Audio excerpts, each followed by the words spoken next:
Halo anak-anak hebat, apa kabar hari ini? Semoga kalian semua semangat belajar. Ya, kali ini kita akan belajar tentang norma dalam kehidupan sehari-hari.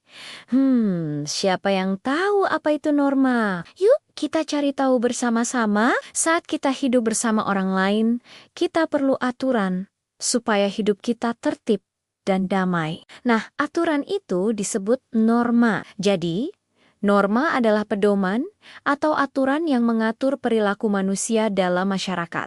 Bayangkan, kalau tidak ada aturan, pasti semuanya jadi berantakan kan? Dengan norma, kita jadi tahu mana yang boleh dilakukan dan mana yang tidak boleh dilakukan. Contohnya seperti menyeberang di zebra cross, membuang sampah pada tempatnya, atau memberi salam kepada guru. Semua itu adalah contoh kecil dari norma. Nah, norma itu ada macam-macam loh.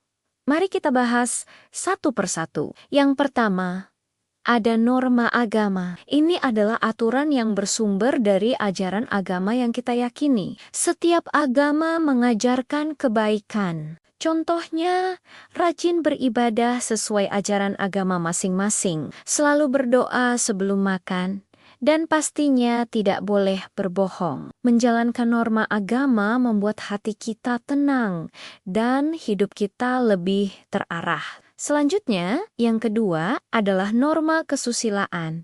Norma ini berasal dari dalam hati nurani kita. Hati nurani kita selalu membisikkan hal-hal yang baik dan benar. Contohnya, kalau kita menemukan dompet yang jatuh, hati nurani akan bilang, kita harus mengembalikannya. Contoh lainnya adalah selalu berkata jujur dan menghormati orang tua. Jadi, norma kesusilaan itu suara kebaikan dari dalam diri kita. Yang ketiga, ada norma kesopanan. Norma ini adalah aturan yang tumbuh di masyarakat tentang sikap sopan santun. Biasanya, apa yang dianggap sopan di satu tempat bisa jadi berbeda di tempat lain. Contoh yang umum adalah mengucapkan salam saat bertemu tetangga, meminta izin sebelum menggunakan barang orang lain, atau tidak menyela pembicaraan orang yang lebih tua. Dengan bersikap sopan, kita akan disukai dan dihormati oleh orang lain.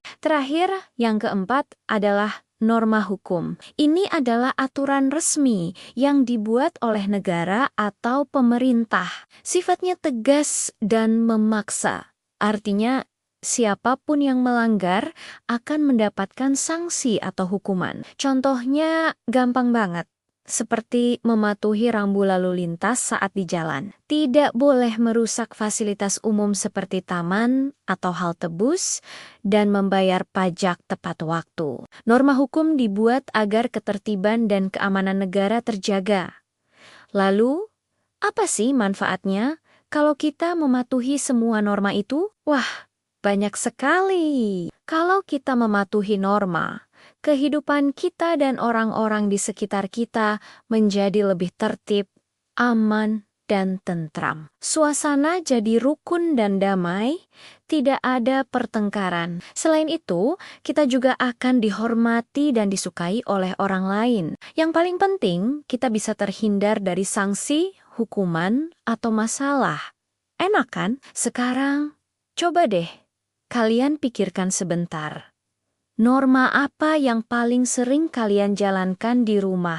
Apakah membantu orang tua atau berdoa sebelum makan? Coba diingat-ingat ya. Tentu saja, ada akibatnya kalau kita melanggar norma. Misalnya, kalau kita melanggar norma hukum seperti menerobos lampu merah, kita bisa ditilang polisi dan kena denda. Kalau kita melanggar norma kesopanan, misalnya berbicara kasar, kita bisa ditegur atau bahkan dijauhi oleh teman-teman. Jadi, setiap perbuatan, baik itu mematuhi atau melanggar norma, pasti ada konsekuensinya. Jadi, anak-anak, sekarang kita sudah tahu kan betapa pentingnya norma dalam kehidupan kita. Norma membantu kita menciptakan lingkungan yang tertib, aman, dan damai. Yuk, mulai dari sekarang, kita biasakan untuk selalu mematuhi norma dimanapun kita berada, baik di rumah, di sekolah maupun di lingkungan masyarakat.